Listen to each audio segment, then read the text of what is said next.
ASEAN. Good morning to all my distinguished plenary contributor for today. Representing Myanmar, I have Mr. Ang Mil Kai. I'll be addressing him as Mr. Kai, Director Planning Research, Directorate of Water Resources and Improvement of River System, Myanmar. Representing Singapore, it is my privilege to have Dr. Lo Wing Kieng, Adrian. He has very good years of experience when he was working as senior hydraulic engineer in Batel. He then moved on to also serve as the academic faculty of the School of Civil Environment Engineering, NTU, Singapore, lecturing in area of hydraulic and coastal engineering. In fact, right now he is the Singapore co-representative to the association, as in ASEAN HydroInformatic's Data Center under ASEAN Committee on Science, Technology and Innovation. And representing Thailand, my privilege to have Dr. Royon Chittadon, who is the Chairman, Board of Director, HydroInformatics Institute, Ministry of Education, Science, Research and Innovation, Thailand. And of course, Dr. Royon is very, very, very known for his work and his contribution in the area of hydroinformatics, and particularly known as the father for water. So representing Vietnam, I have Hung An, Mr. Nguyen Hung An. He's the Assistant to Director, Institute of Information Technology, Vietnam Academy of Science and Technology, Vietnam. And ladies and gentlemen, Hong Sin is my name, and I'm one of the founding members of ASEAN CIO Association. I have the responsibility as the Global Relationship Officer, running events, forming alliances, structuring activities. So live chat is one of the key activities that I drive. And first and foremost, I would like to address a little bit of logistics. This is a public live chat. I'd like to highlight your name, your photos, or your voice can be captured. So with PDPA, we'd like to emphasize that as ASEAN CIO Association, we do not send out your contact details at all. So when you register with us, we have your information. Should you choose not to receive information from ASEAN CIO Association, please unsubscribe, or you can drop us an email so that we can delete your name permanently. So secondly, this session allows questions where you can type it in on the group chat section, or you can raise your hand by clicking one of the icons so we know you like to come online. And also allow me to mention that 2 weeks ago, ASEAN CIO Association has inked a MOU, Memorandum of Understanding, with HydroInformatics Institute of Thailand. And the aim is to support and strive on 4 areas: water strategy, digital water, water technology, talent innovation by having an open innovation platform. And let me give you a very quick brief on ASEAN CIO Association. We're a non-profit organization initiated by a group of passionate CIOs since 2010. And this whole initiative is led by Kun Chaichalan Natipat, where Dr. Royon know him very well. And all the personnel in ASEAN CIO Association are volunteers. Despite that, we actually form and strengthen our presence in ASEAN, addressing different aspects of digital transformation and digital related subjects. So we align very, very closely with the ASEAN Digital Master Plan. Our flagship annual event will be held in Vietnam, Hanoi, and it has been, of course, because of COVID, it has been postponed to September. Hopefully by then we can fly.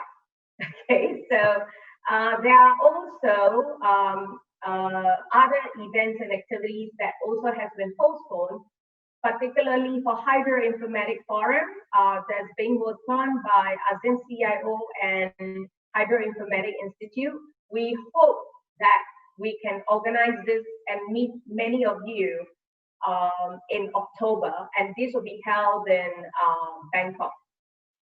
So live chat digital channel, we actually have 9 different channels that addresses business consulting, coaching, cybersecurity, city and urbanization, digital transformation, digital water, digital funds, green and sustainability, women and youth channel. So ASEAN CIO run these live chats since, or rather we have ran this live chat since the start of the lockdown. And this is actually the 9th session. And it is a weekly affair that we take our opportunity. I mean, we opens up this whole opportunity to have exchange and also listen to the conversation of the industry as to serve ASEAN development. So if you start thinking scarcity, you think water. We have actually taken this vital element of living for granted. We expect clean water to flow out from the tap every morning. It's just like you and me. We probably don't even know about water except the expertise. And of course, we know water as water, right? But to know much about water and what to expect. So when we feel so secure with water, we even think about what exactly is our water future. So most of us have no idea exactly where the water comes from and where it goes. And type of water, as I humbly learned from my last conference that was invited by HydroInformatic Institute, I had this little privilege to attend the session and learn that water is not just water, but there are so many different kinds of water. The surface water that you and me know, that what we see, streams, rivers, lakes, reservoir, wetland, groundwater, all right, the water beneath the earth, surfacing, filling cracks and other openings in beds of rocks and sand. Wastewater, you and me also get, to hear about wastewater. Any water that has been affected in quality by human activities, wastewater that can develop from agriculture activities, urban water use, sewage, sewer inflow, stormwater. These are just some of the wastewater, all right? And typically wastewater from a municipality level, they call that the sewage. You're probably not aware at times, all right, the water that's filled in the bowl ends up being treated and ends up in our tap. So to what we know, these is recycled water.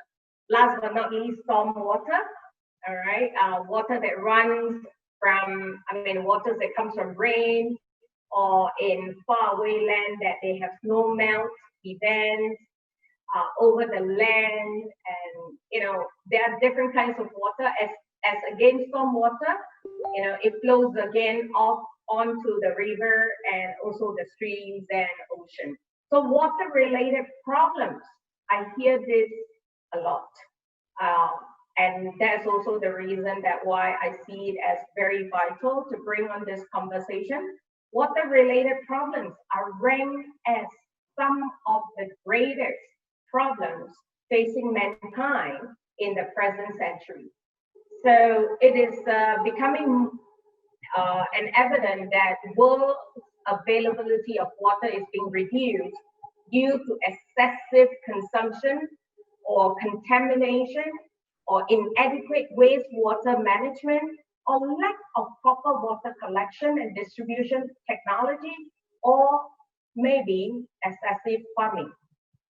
So as far as water resources are concerned, Planning, planning is vital. And this is not just talking about ASEAN, but globally. And that's why you see, more and more activities about water, or you hear about water summit coming in Asia, and you see a lot of experts gathered. So the very key thing is that today's session, we're gonna put forth the conversation to discuss about this subject. May not come to any concrete solution immediately, but there are definitely work to be done. So it is with great honor to have our experts from Myanmar, Singapore, Thailand, Vietnam to join on this live chat 9. HydroInformatics, Future in ASEAN. Collaboration is building an ecosystem for good practices towards sustainable development community. So as water issue exists for decades and it has been managed in traditional way, how is it gonna be managed? So before that, allow me to bring on my guest. May I invite Mr. The gentleman from Myanmar, Mr. Kai. May I invite you to give an introduction, about 3 minutes or so to the guest that's attending this live chat. Okay, thank you very much for introduction. Yes, my name is Aung Myu Kai. I'm director from Directorate of Water Resources and Improvement of River System, DWIR, under the Ministry of Transport and Communication, Myanmar.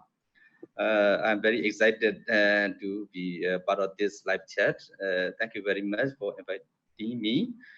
Actually, in Myanmar, there are many rivers and streams in the country, and I can say we have lots of water. Generally, I mean, but most of the rivers cannot use directly from the river. Nowadays, there are many water-related disasters in Myanmar, like the yearly floods, landslide, cyclones, sedimentation, and drought, and water quality degradation, and etc. Actually, in Myanmar, there are many line agencies, like 25 to 26 line agencies who are managing the water resources in Myanmar, in the country. So actually, they are managing the water resources in their respective objective. Nowadays, government established the National Water Resources Committee to manage, to be effective management of water resources in the country. The government established the National Water Resources Committee in 2013, chaired by the Vice President, and organized with the Union Minister, Deputy Ministers, Mayors, managed director generals, and universities.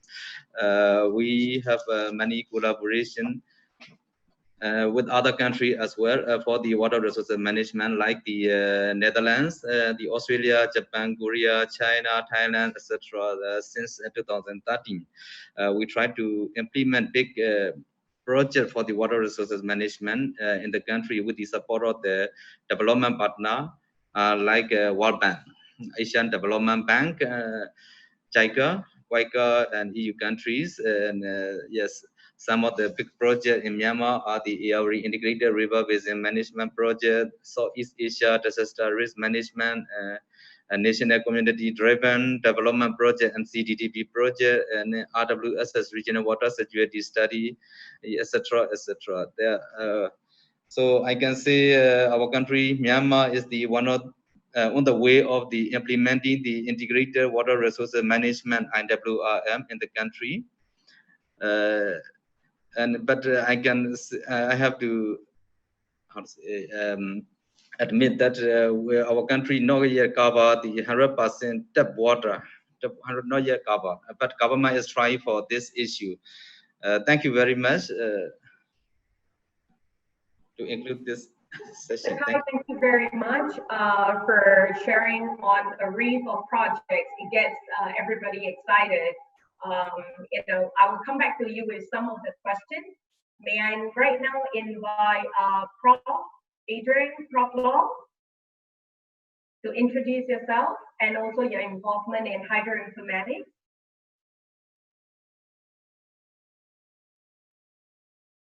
Prof.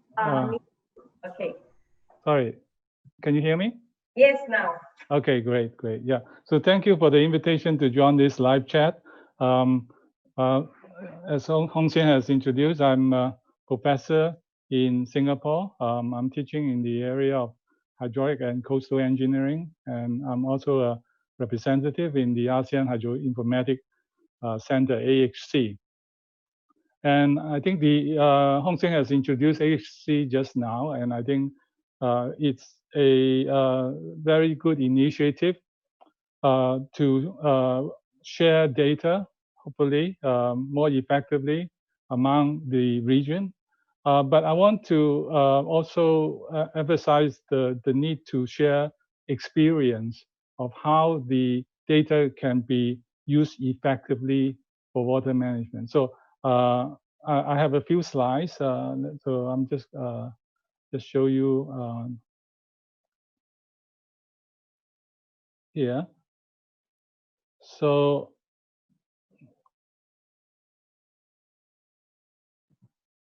I think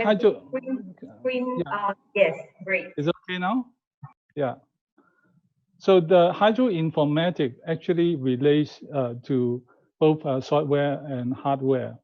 And I think it's in the heart of climate change defenses all around the world, and particularly in Singapore.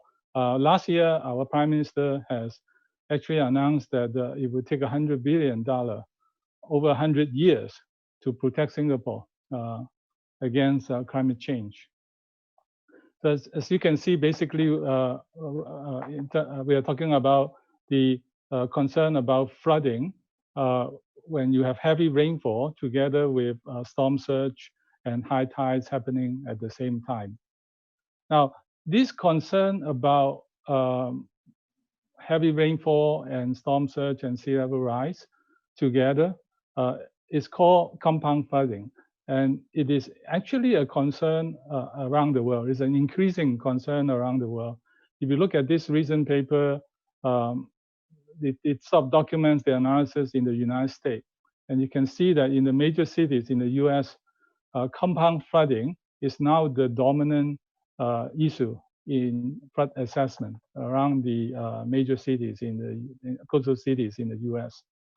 And I believe that, of course, in the same way, this compound flooding will have significant impact on ASEAN coastal cities, both in terms of industry, residential, and agriculture. Now, there is also a lot of discussion about how to adapt and how to perform the assessment. And I think the consensus is that the climate has changed. All right, so we cannot just assume that we live in a stationary world. We are living in a changing world, both in terms of climate and also in terms of technology. So we need to also develop a new data analytic to analyze this occurrence of heavy rainfall together with storm surge and sea level rise. So I believe that this type of data analytic that allow us to do a better job in the future can be shared among the different countries. In terms of practices, we can learn from different practices, both in terms of what have worked and what is not doing as well. And then we can together do a better job in the future. And I think the AHC can be a very good platform for sharing of experience. Again, if I continue on the role of technology, our water agency in Singapore is also tapping on new technology to drive what we call the smart capability, aided by data analytics and machine learning. And particularly, we have two initiatives, one called Smart Plants, related to treatment facilities. Another one's called Smart Networks, which is more related to drainage, water supply, and sewer network. So if you look at the smart network, for example, it's really about the use of sensors, machine learning, the new technology, so that we can better manage our drainage network, our water supply network, and sewer network. So in the experience of adapting this technology, we will also have some experience. Now, I'm sure that many countries, many ASEAN countries, are also undertaking this initiative. And I think it will be very good to, again, learn from each other in the future in terms of what can be done and what can be done better going forward. So yeah, that's all for my introduction. Thank you, Prof. It is really opening for people who are not in the water industry to learn about what the water industry is actually doing. You bring up a very interesting point where I believe that, I'm going to address this during the Q&A session. But time being right now, I'd like to bring on Dr. Rian Chitardon from Thailand to do an introduction. Ajahn, the screen is yours. I think a lot of people, most of us experience about the problem that we do have in water resource management in the past 20 or 30 years. One is about we're talking a lot about basin management. And the second, it's about integrated water resource management. And the third is about the climate change. As right now, we have a better and better ICT infrastructure. And I realized that when we are talking about the basin management, we are talking about integrated water resource management. And also we are talking a lot about the climate change. Without the information, we cannot do anything.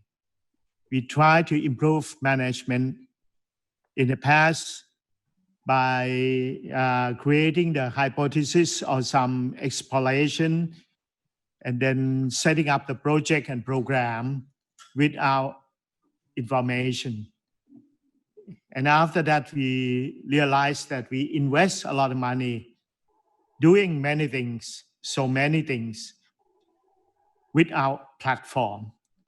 And I see that ICT, with the ICT infrastructure, why don't we build up the platform for integrated water resource management, for basin management, and for climate change?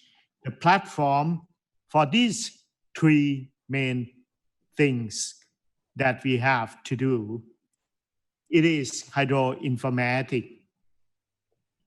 So we start to do HydroInformatics as we comply in Thailand. HydroInformatics still complies with 140 staff about that, and we network with the university, with some international institute, and start to develop 20 years ago under the initiative of our past king. And with this development that we do in the past 20 years, we could setting up the fundamental, the basic work, the groundwork for better water resource management. And if you look at these two books, one is this one. I don't know whether you have seen this book or not. The name is Regulatory Framework for Water Resource Management. It is done by World Bank since 2006. They do, it is a comparative study. They do a study over in America, in Asia, in Europe, about the problem of how they struggle with the organization structure.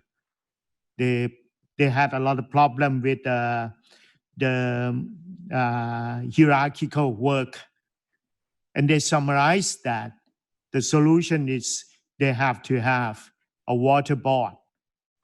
This is and they try to propose the framework, the regulatory framework for water resource management body. And the other things, that is a good book that we could look at this one. It is done since 2011, the year that we had a big flood in Thailand. It's urban HydroInformatics. This is the book that complies with, it is done by IWA, Integrated Water, International Water Association, sorry that. And they are talking a lot about information. We need the HydroInformatics. Without HydroInformatics, a good groundwork, a good basic foundation, we cannot do integrated water resource management. And after we have a better HydroInformatics, we could do modeling, we could do data science. Without a good information structure, without a good data structure that we have, we cannot do we cannot practice modeling, we cannot do a data science. Yes, of course, we have heard a lot about data science project around the world. But how we put all this in operation, how we continue our development, if we don't have a good platform, this is the main reason that why I raised the issue that if we are willing to exchange our idea, exchange our information, we need to have a good platform in ASEAN countries. And the other things that we already start, if you look at worldwideweb.aseanwater.net, is ASEAN HydroInformatics. Then I do hope that with the support of the ASEAN CIO Association, we could, how can I say that, speed up the ASEAN HydroInformatics, speed up the development. Yes, this is all. And then I will give you a further more information about the development, what is going on in Thailand, HydroInformatics in Thailand. And after that, in Thailand, the issue is not the city, the problem in the city, but the problem with the farmers, because even in Thailand, most of us are in agriculture area. So we need a long-range weather forecasting. That is the reason after we have a good HydroInformatics, we jump to the long-range weather forecasting. How could we do that? Yes. This is all the first round. Okay, Asan, thank you very much. You almost covered a lot of my concerns. So you raised a lot of good stuff. But before we get on to the conversation, I really like to hear the introduction. We like to get Hong An to do a self-introduction. Hong An from Vietnam, your screen is yours. Yeah, thank you, Hong Shen. It's my great pleasure to have this opportunity to speak at this forum. My name is Hoàng Anh Nguyen. I'm an assistant director at National Institute of Information Technology, Vietnam Academy of Science and Technology. I'm also a researcher in artificial intelligence and computational modeling and simulation. In the past few years, I have been working in different projects, ICT, information technology projects, and consultation projects supported by different like Vietnam government, the parliament, and international agencies like World Bank. Since 2018, I've been participated and being a key opinion leader at ASEAN HydroInformatic's data center, along with other colleagues and Vietnam ASC member. We are discussing how to apply more IT for water-related problems, especially ITs such as artificial intelligence, Internet of Things, and cloud computing, that to solve the water-related problem. Those technologies are the focus in the Industrial 4.0 in Vietnam. And during my participant in ASC, we just recognize that that's the something like not kind of like between the expert in hydrology and the expert in IT, particularly in Vietnam, we still have some distance, and we need to talk together, to work together. And ASC is the platform and a very good initiative for us to do that. As you know, Vietnam is a country with a large water area. We have more than 1.1 million square meter of water surface. More than 70% of this area are outside of our mainland in the ocean, East Ocean. We have more than 2,300 rivers with like at least like 10 plus kilometer length of each river, and other like among them like more than 100 main rivers. So the Vietnam government and all the research institutions, we are pay a lot of attention to water-related management and using water information technologies and other technologies to facilitate the management system related to water. And in Vietnam, several government agencies in charge of water-related management, such as Vietnam Meteorological Hydrological Agency under the Ministry of Natural Resources. The two agencies belong to the Ministries of Rural Development and Agriculture, Directorate of Water Resource, and Vietnam Disaster Management Authorities. On the other side, there's many other like research and academic institutions working on this area, including the Institute of Meteorology and Hydrology under Ministry of Natural Resources and Environment. We have two largest academic and research institution in Vietnam have like good like facilities and experts in this area. That is Vietnam National University and Vietnam Academy of Science and Technology, and we have many other universities working on hydrology. But as I recognize, there's very a few and almost no specific institution in Vietnam working in specific hydroinformatics. And I think compared to our Thai college, you have your own like institute in this area. About my organization, Vietnam Academy of Science and Technology, we are a government agency under directly the management of Vietnam government. And my Institute of Information Technology, IOIT, is a national ICT research institution and among 30 research institute members of VST.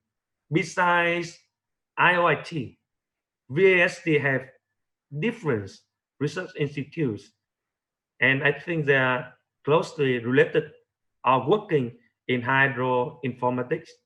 We have 4 or 5 of them, such as institutes of marine environment and resources, of marine geology and geophysics, and Institute of Marine Biochemistry. Besides us, we have the Vietnam Space Technology Institute. So combined together, for example, the Vietnam Space Technology Institute, they can provide the satellite image for other research institute to working on hydroinformatics. About ASEAN HydroInformatics Data Center, we joined this in 2018. I think it is a great initiative. IoT, we do not have a lot of experience in hydroinformatics, but we learn a lot from our colleges, from ASEAN state countries, and from other Vietnamese ASEAN member. ASEAN, I think, is a very good platform to not only Vietnam and other ASEAN member states to join and learn from ASEAN colleges, and also, for example, as Vietnam member, we can share our experience in water management. And from Vietnam side, I think we would like to have more collaboration with not only 3 honor plenary speakers join with me in this live chat, but also other experts and organizations in ASEAN to solve hydroinformatics problem together. So thank you. Well, Huan, thank you so much. I wish we have more other plenary speakers on this session, but usually the session we kind of like keep it about 1 hour, 1.5 hour. So we kind of chop the session into different pieces. But your feedback is definitely valid, and I can also hear from the plenary contributors that you're talking about like the IT and the water conversation has been very distant, and now we're trying to put them together to actually address the whole entire conversation on hydroinformatics. Coming back to all the plenary speakers again, I think what is really key is that while each and every country has the different challenges, what exactly do you face when you are implementing a project or when you want to kick off a project? What exactly is the, what are the challenges that you face? Is it policies? Is it leadership or budget? So maybe I can kickstart with, I go back to Kai again, and then, we'll go on the rest of the plenary. Yes, Kai, please. Yes, thank you very much again. Yes, now we are implementing a big water management project in the country with the support of the World Bank, ADB, and JICA, and other development partner in the country. At the time, of course, we have to do the first we have to do the feasibility study. And then go detail design, and then go for the implementation. It's like that. Yeah, at that time, the very first challenge is the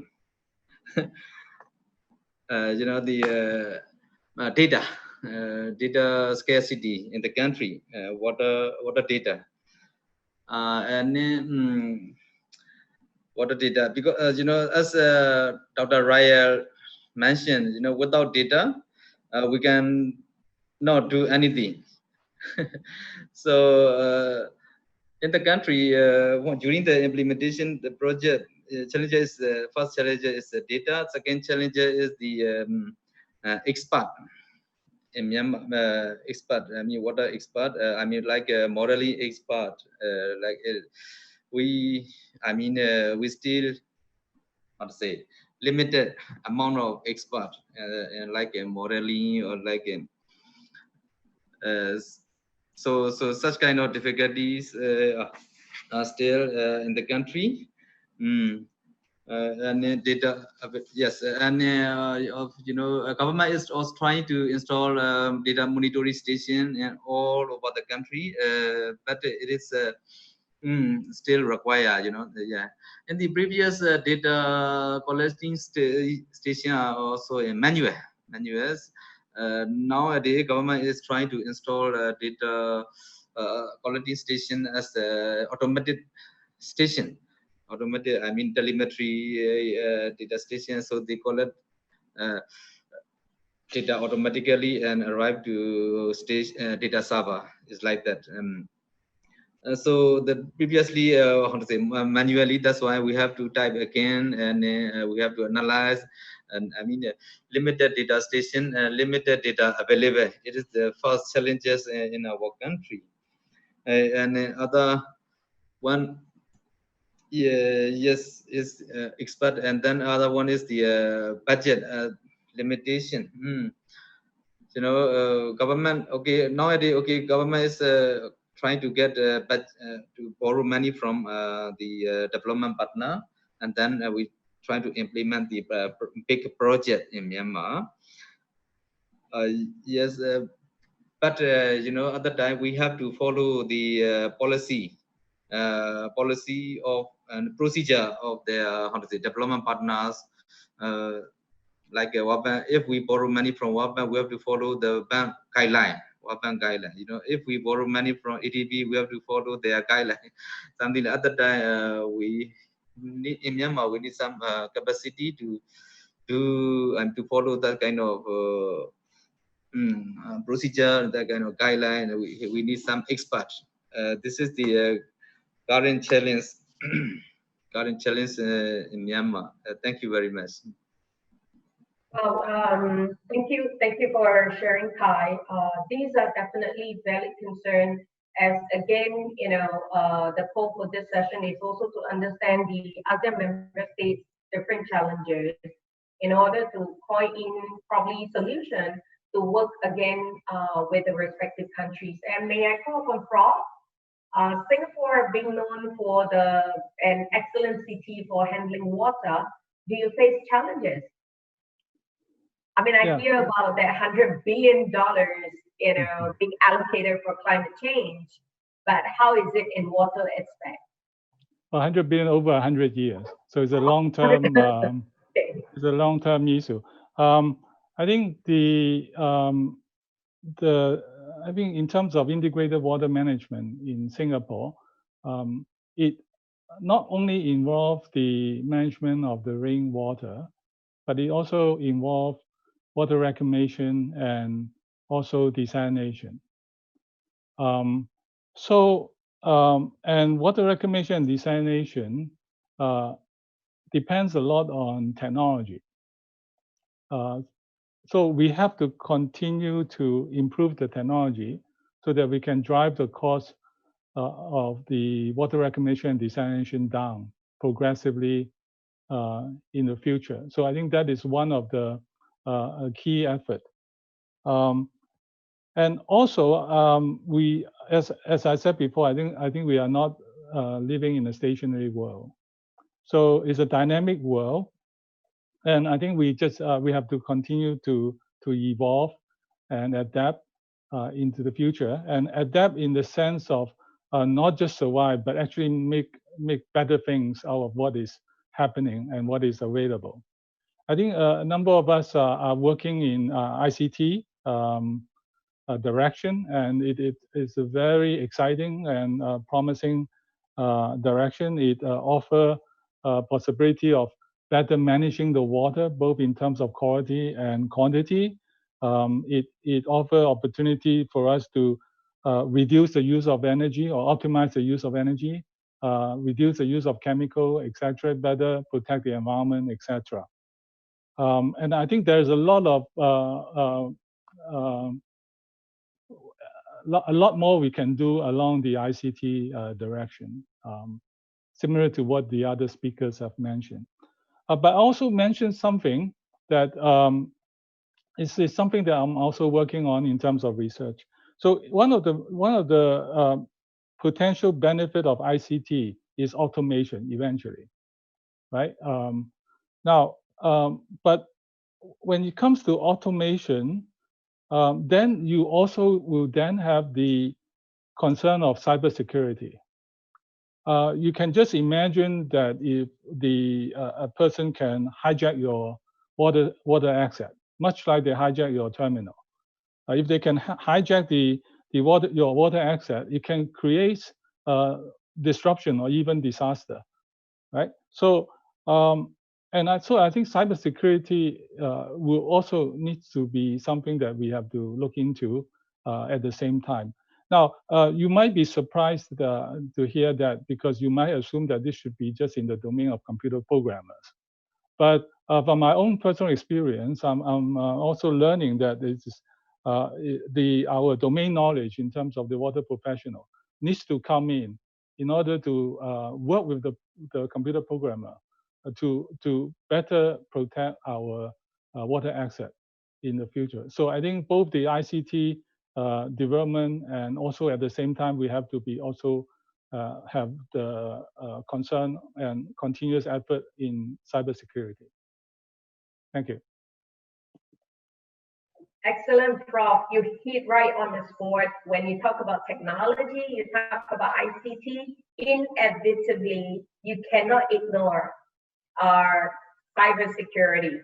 And you hit also right on the spot, especially if system like this, water has, it's kind of like the whole entire system. It's generally, we talk about this as one of the critical infrastructure that we cannot ignore about cybersecurity. And I had just a curiosity in terms of like, how is ASEAN HydroInformatics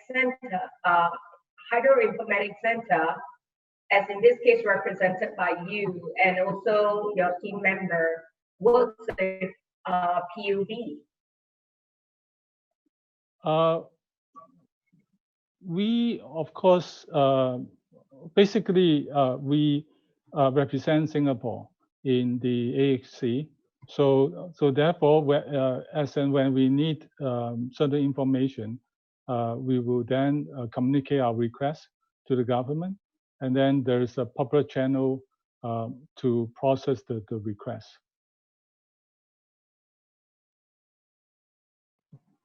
Thanks, Prof. Yes. Any addition to add? No, I think I think we have a protocol to follow in terms of making requests and also considering the requests. Okay, it's good. It's good to know, and it's comforting to know that you're working very, very closely with PUB. Yeah. Ajahn Royon Ka, I'd like to very much hear from you in terms of like the challenges that your organization faces in the aspect of Thailand for water subject. At first, I like to fulfill your curiosity about how to start a project. I'm quite lucky that I'm work under our Pasking initiative, so I get strong support from the government and other agency. And we already have the technology, and we have the programmer, we have the hydrologists, and we have almost engineering scientists and even a social scientist. So to implement the project, we don't need that much, that high budget, because we also have our own technology. We have technology, we have the people, and we have a strong support. So to implement the project, it's not that hard. And we could show the success of our project to the public. That is what happened in the past. But then it's not that easy. The last part of the circle of the development, scale up the project. HydroInformatics development in Thailand. Did you see that? Do you see that? Yes. So to scale up the project is the issue, because to scale up that, we have to work with over 40 agencies. So it's not that easy. You see that with the HydroInformatics, the groundwork and the platform is already there. So next slide, please. This is the development that is going on in Thailand. We start from since 1996, quite about the same time as when the IHE start to develop HydroInformatics.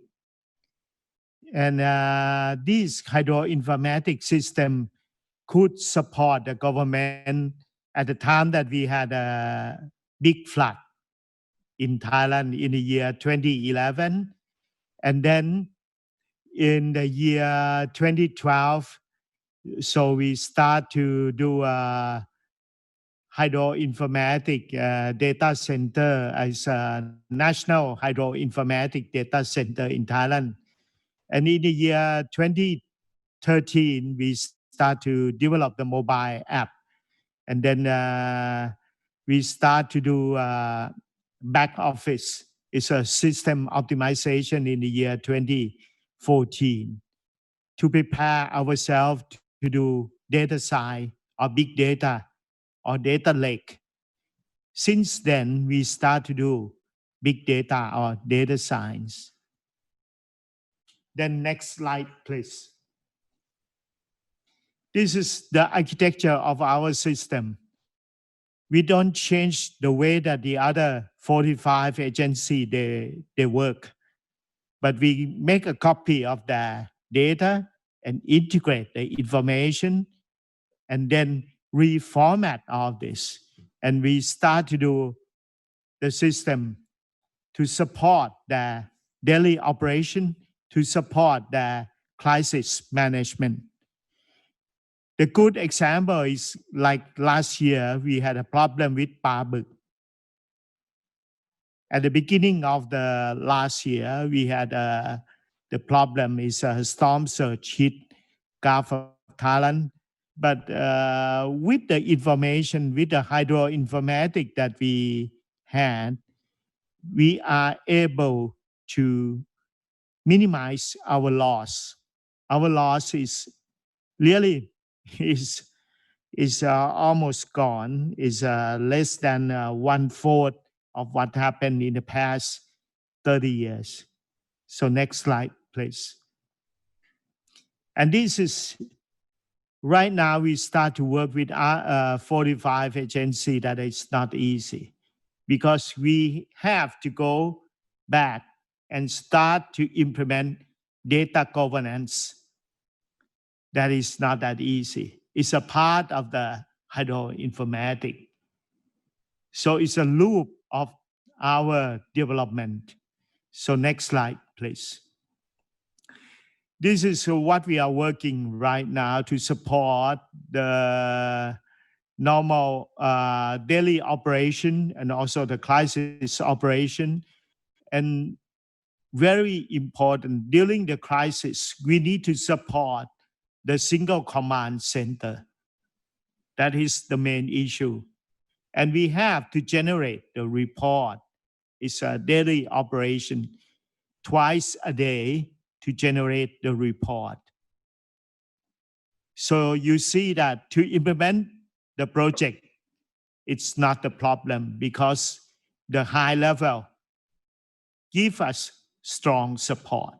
But to scale up, it's not that easy. But if we are not able to scale up that, so sustainability, we could not handle that. So next slide, please. This is right now we have one single page that support daily operation or crisis operation on the map. And this is our own technology and our own people that develop all this, and data science over there. Next slide, please. And this is the mobile application that provide the information to all of the Thai agency. And also we start to work with our neighbor countries.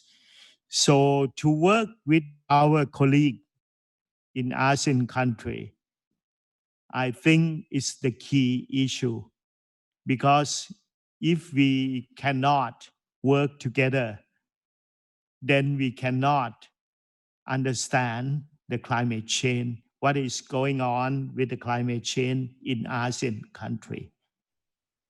So to manage water in Thailand, right now we have information, we are able to manage crisis, we are able to manage to support daily operation. But to understand the climate change, we need to work with other ASEAN country. That is, to scale up is the key issue.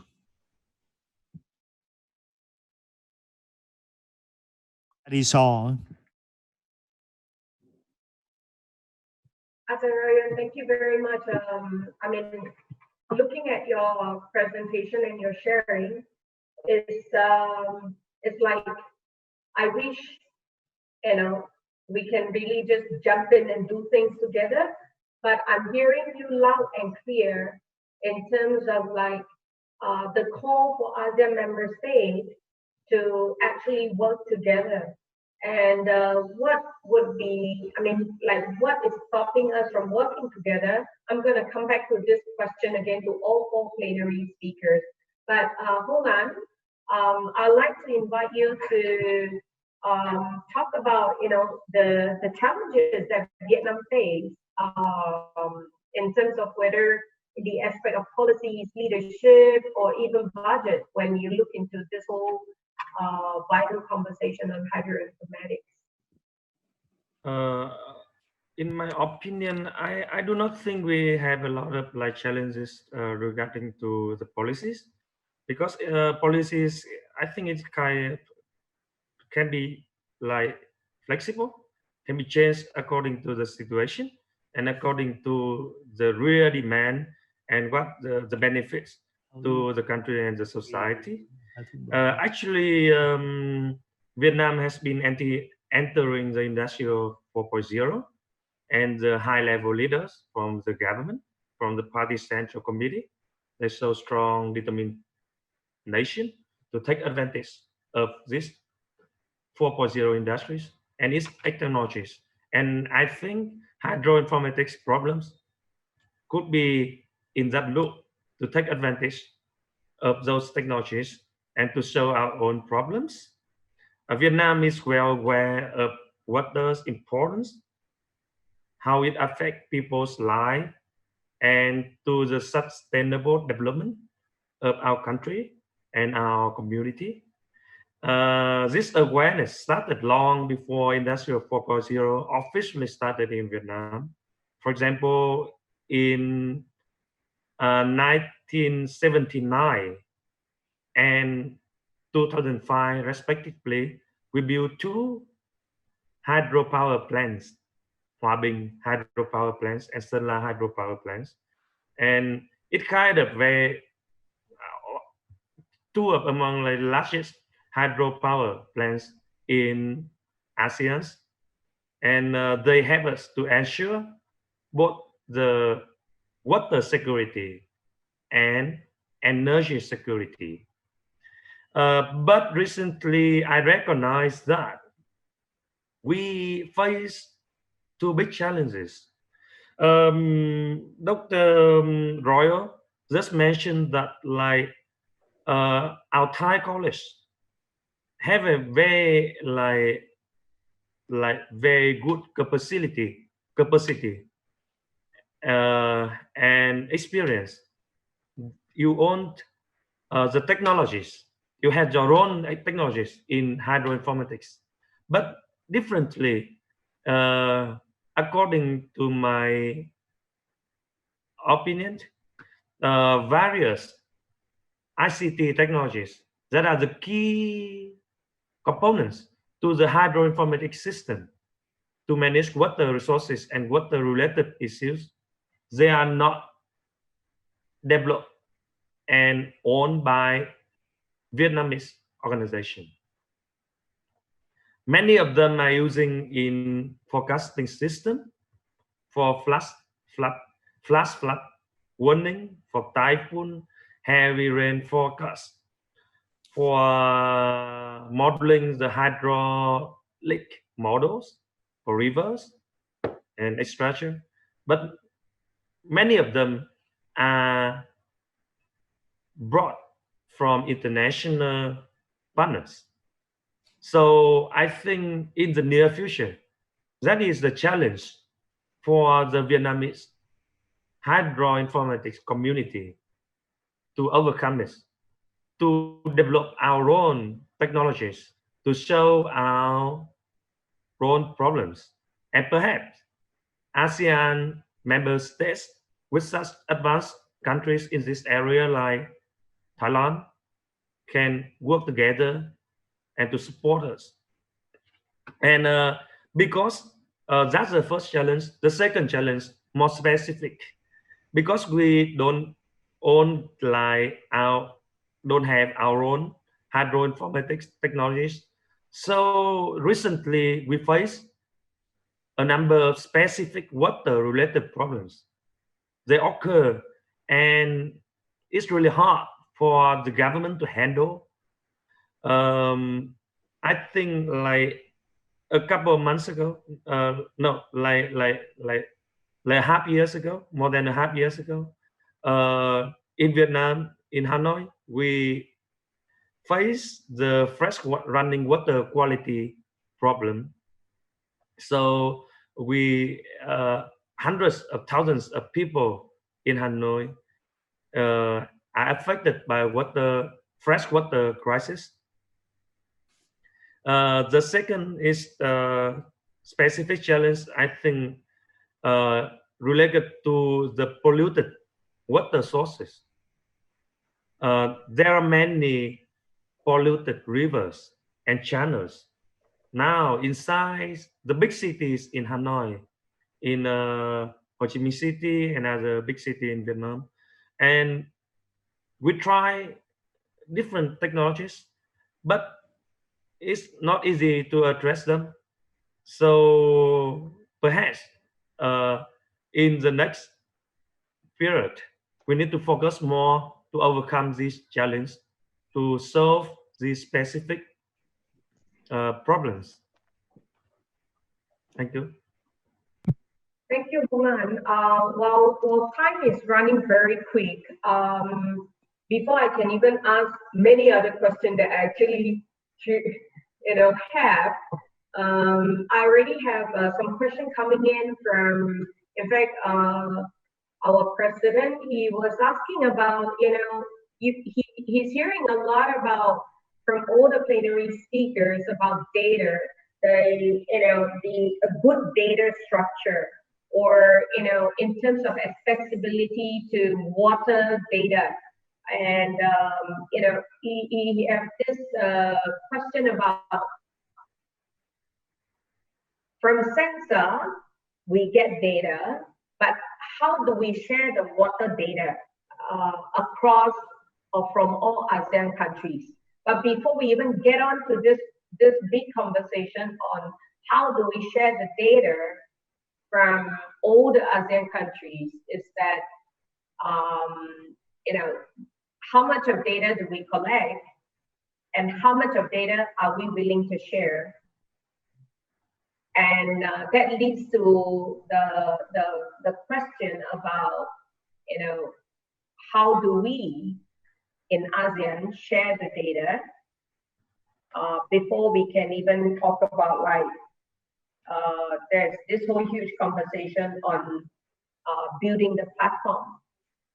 And also Ajahn Royon has also mentioned that the climate issue, like what Prof also mentioned, that it is not just one country, but it is across ASEAN. And if ASEAN can get it right, and then we can talk about having the global players or the global, you know, the international to also work together, right? So question is open to all the plenary speakers, right? And how do we share the water data from ASEAN countries? Any takers? Allow me to share my opinion. Yes. Yeah. Okay, you know, to share the water data to all the ASEAN country, I think currently it is a little bit difficult because of the data sharing policy will be, you know, the issue for each country. This is to my opinion, right? I mean, so there, each country, they may have their own data sharing policy. I mean, this kind of data you can share, this kind of data you cannot share. Maybe it's such kind of, how to say, restriction or prohibition or something, maybe like that. But I think before we go to the, I mean, the water data sharing, we should have a clear understanding between our own ASEAN country. I mean, for this situation, I mean, like currently, Dr. Raya and AAC team is leading the ASEAN HydroInformatics Center currently. So it may be good. AAC explain to I mean to each country leader and about this, what we'll do in the future, and what are the benefits, what can we reduce the disaster, water-related disaster, something with the by sharing this kind of water data between ASEAN countries will be how much benefit for the safety of the disaster. So if I mean, if each country leader, if they understand clearly the importance of data sharing, I mean, the benefit of data sharing, if they are clear this kind of understanding, okay, they will agree to share. You know, currently, I mean, in our country, for example, in our country, the data sharing policy is still, how to say, under, you know, discussion. I mean, thank you very much. Sure, Kai. Well, thank you for bringing up also on the data privacy conversation. And obviously, our, you know, AHC probably would have certain guidelines in terms of data sharing and data guidance. Maybe Prof Adrian, you like to just share some opinion on this? I think I think, of course, I mean, just to add on, I think the secureness of the data would be also something to consider, and also how the data will be used. Is it used for public goods, which I think will be better understood, or will the data ended up being commercialized and used for profit? Right? I think these are the issues that I think will have to be discussed among the member states. Now, I want to also add on that I think we can also start the process by, again, sharing the project experience, because there are information in the projects. So by sharing project experience, we can have a very good first step going forward to communicate among us. Now, I think there is an impression that I think you know, we have the data, and therefore that's all we need. In my opinion, I think that is not the case. I think how we make use of the data is as important as the data itself. I have said it 2 times before. We are not living in a stationary world anymore. So we are living in a dynamic world, and one of the characters of a dynamic world is uncertainties, right? And uncertainties needs to be characterized using the data analytic approach, and there are different approaches available. Some may be able to do a better job, some may not. So I think we need to share that experience going forward. These uncertainties actually matters a lot. If you imagine that we are in the position of planning for water access, we are building something for the next 50 years. We're building for long term. We're going to be spending a lot of money, capital costs, maintenance costs. And so therefore, we need to assess the uncertainty of our decision right now for the next 50 years. And there are different ways to make that assessment based on the same set of data. So I would like to just advocate that not only sharing the data, but sharing the project experience and how the data are assessed in terms of analyzing the uncertainties, and then looking at the outcome and the good and the bad, and then help each other to do a better job for the future.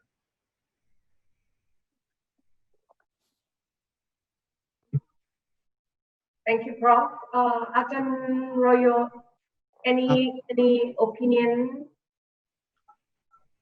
I do support Professor.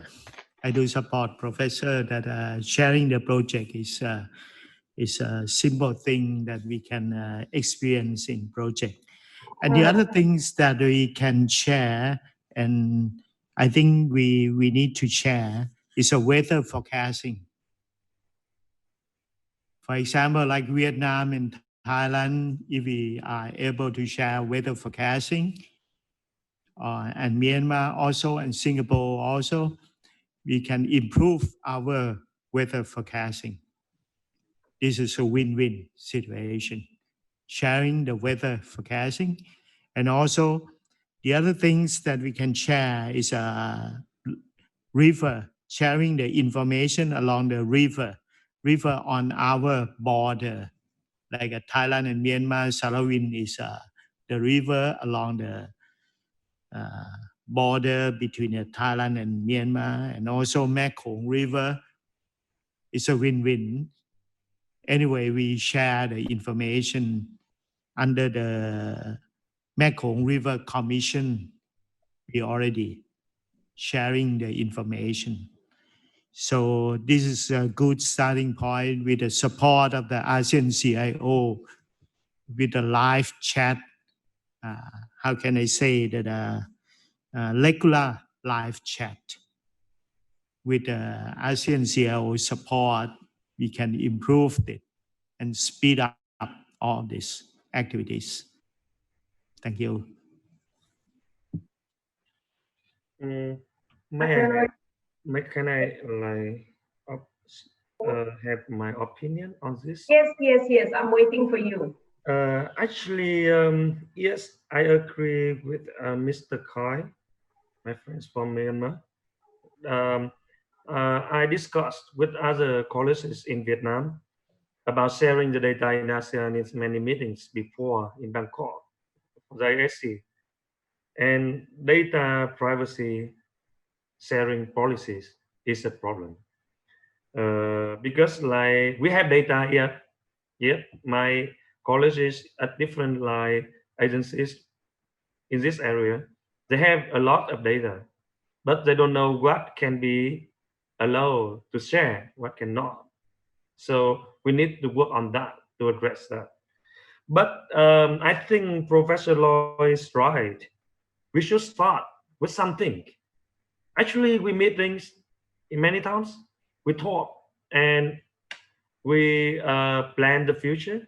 But if it is more like possible if we can start with some projects, and I think it should be small scale scale project first. So we have data. We can share weather, like it is like for the weather forecasting or for the river. But we need to work on projects together. And I have one more comment. So far, I have not recognized about it. We create about the platform for sharing the data. But where will we put the data? Where will we store the data? Where will we transfer the data to? We need, I think, the physical infrastructure. Currently, we don't have a common physical infrastructure for that.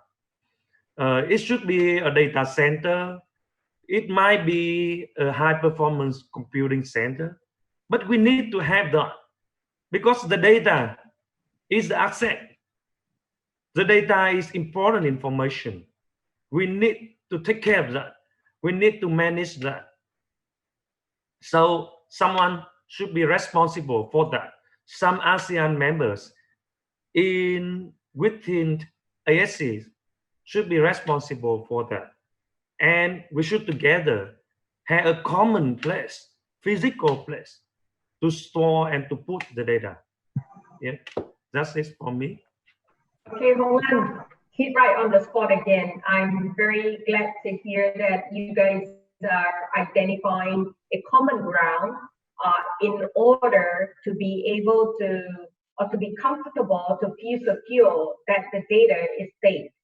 And in fact, you know, the whole entire conversation, even by talking about sharing on the challenges that each of you faces, I believe other rest of the ASEAN member states that we missed out today would also have something similar, or maybe they have other new challenges where we can hear from them in another session. And to kind of like sum up today's conversation, which I wish we have more time. I have this last question that I'd like to put out to all the plenary, as to where do you see the future of hydroinformatics in ASEAN? May I start with Hong An, yourself first, since you end last.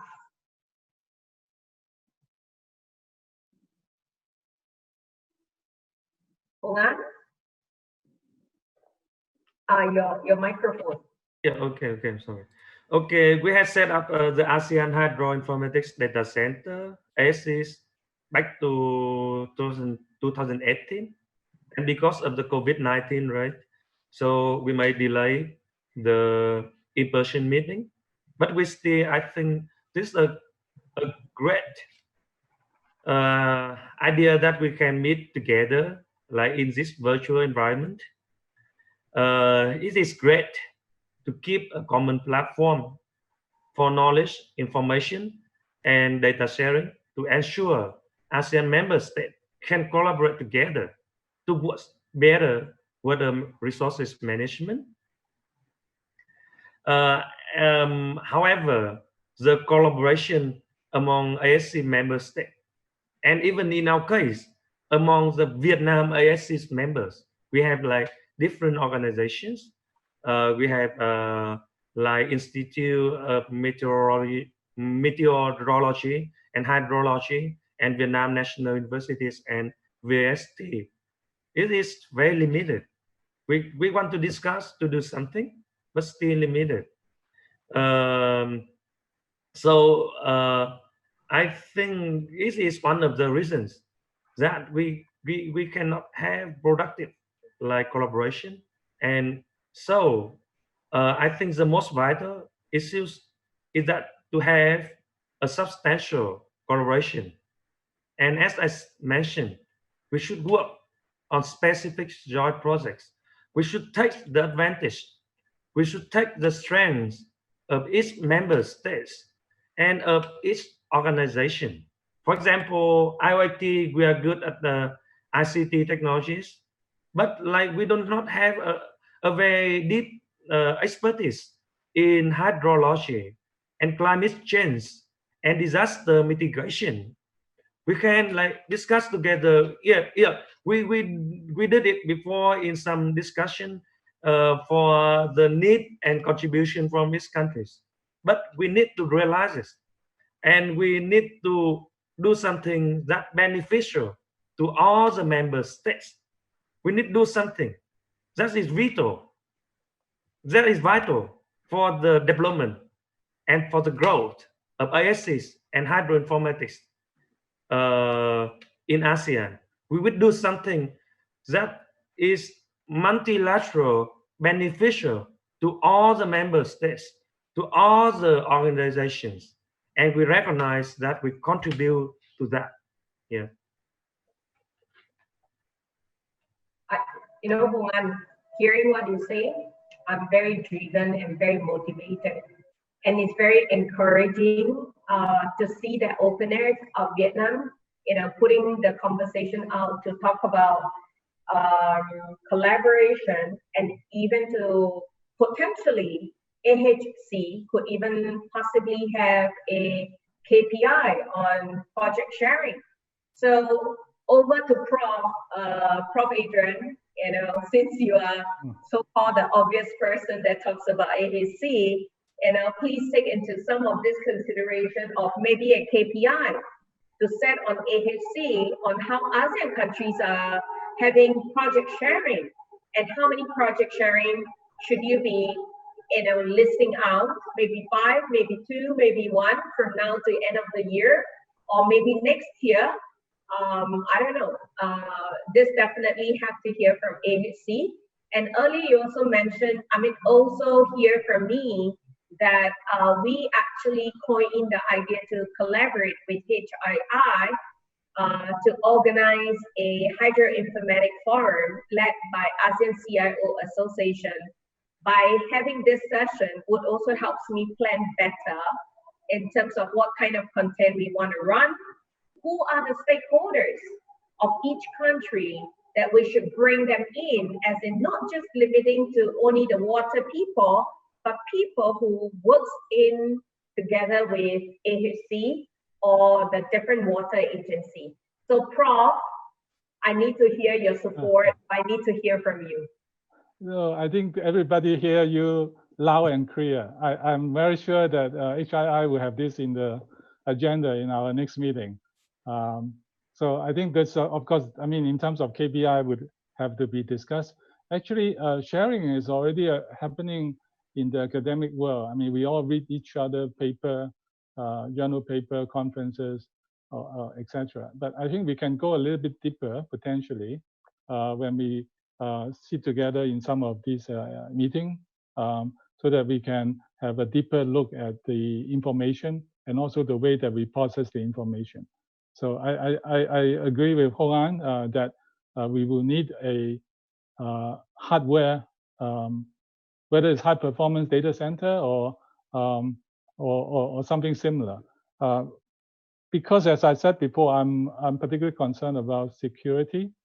And I think you need to have this hardware, dedicated hardware to protect the security. Even if you put it in the cloud, for example, of course, I think there is a lot of great advancement in terms of security in the cloud. But again, there will still be some level of uncertainties. Now, I think going back to the question that you asked, you actually asked, what do you see the role of hydroinformatics? What's the future of hydroinformatics? Actually, hydroinformatics has already been a fantastic tool for all of us for quite many years already. And I personally see an even acceleration in that direction in terms of the, for example, computing speed, in terms which will allow us to do a finer scale modeling, in terms of memories, in terms of the algorithm being more efficient so that it can process millions of data in a faster manner, etc. Better sensors are coming every year. Data algorithm, there are new one, more effective one appearing all the time. So I would personally see that the use of HydroInformatics will actually even accelerate a lot faster in the near future, and it will help us to better manage our water access. But I would also, say that there will be again increasing concern about security, and also I would hope that this advancement will better help us to quantify the uncertainties going to the future. I think we can manage our water access and water resources, given the information we have in the near term, right? But I think to me the bigger challenge is, can you use those information to better foresee the future in the next 10 years, next 20 years? Because that will allow us for example, to optimize the cost that we need to put in to plan and design our water access. And so I think that the ability to forecast for a longer term, and also learning from the experience when you do it, what is done better, what is done that doesn't really have a good outcome. I think these are very important for us to learn in the near future. Thank you. Thank you, Prof. Dr. Royon, I need to hear your perspective on the future of hydroinformatics in ASEAN. I think most of us agree that we are willing to work together. So we need to gain more and more support from ASEAN countries, and we need to gain more support from ASEAN CIO to support us, to support our activities. So I'd like to repeat again that we are willing to work together in updating our project, collaborative project, and also sharing the technologies and doing human resource development together. Yes. Thank you very much, Atan. Kai, and Myanmar's opinion on future for hydroinformatics? Okay. Yeah. In my opinion, yes, future HydroInformatics Center in ASEAN, yes, it is a very important one. Very important. It can be very helpful to all ASEAN countries, ASEAN member countries. And I mean, currently our country, Myanmar, also trying to construct the HydroInformatics Center this year. And next year it will be already implemented and start function in Myanmar. So this HydroInformatics Center in the country, I mean, it should, okay, in each country, we should have HydroInformatics Center, or I mean similar, I mean organization, and they can work together. I mean, this HydroInformatics Center from Myanmar, work itself with the data they have, and share the result, share the ASEAN member country. Okay, I mean there will be should be a linkage between each or all ASEAN country. So share the result, and the I mean analysis result, so that I mean the quality of our Myanmar HIC also will be upgrade. Something like actually firstly we have to learn from current HydroInformatics Center Center, Dr. Raya, HII Center, we have to learn because they have very good start and a very good achievement in Thailand. We have to learn from HII. And another one is, okay, later on, we should do, like a step exchange program, or, now Thailand is at the level, but we are now study stage. So it may be good to have a, student and staff exchange program and then knowledge exchange in program. So that will also be helpful, not only, each country, but also ASEAN region also can be, good capacity. Good capacity to manage water resources, and also to manage the water-related disasters.